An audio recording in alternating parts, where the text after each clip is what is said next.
So for you guys out there with diastasis recti, I have a challenge for you called the crunch challenge, which will really help you ensure that your abs stay strong and your diastasis recti will never be a problem for you in the future. So listen up.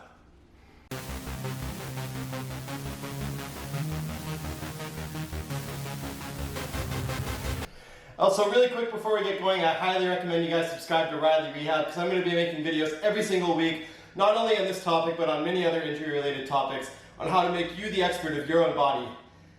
So with that being said, to be the expert of your own abs, you have to know your own abs. And you have to know the #1 rule, and this is the one thing I highly emphasize.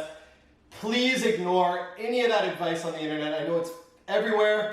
It's just puked everywhere at you when you're looking this up. Ignore that advice that says you should never crunch again.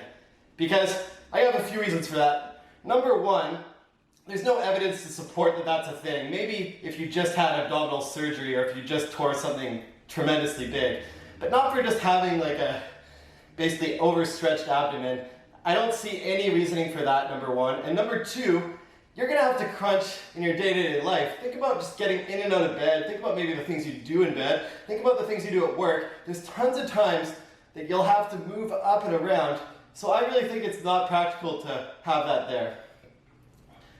Anyways, with that being said, you're perfectly fine to crunch here.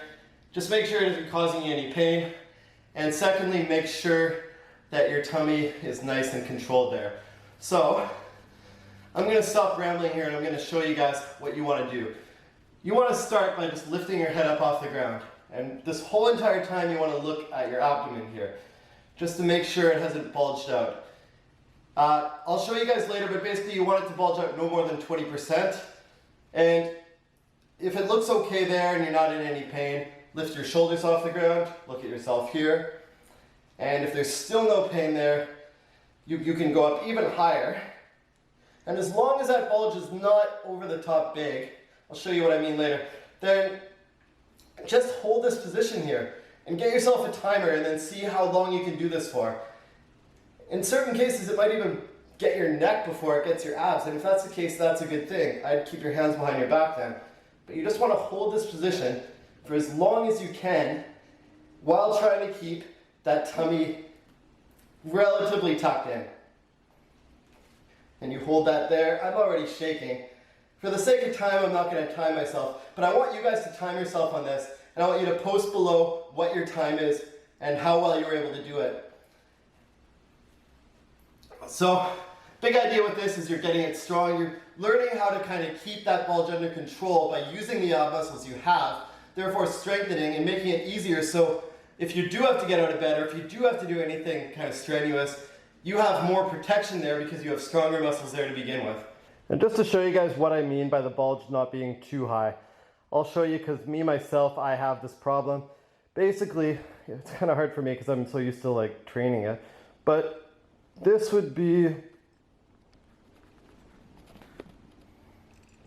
a full bulge here.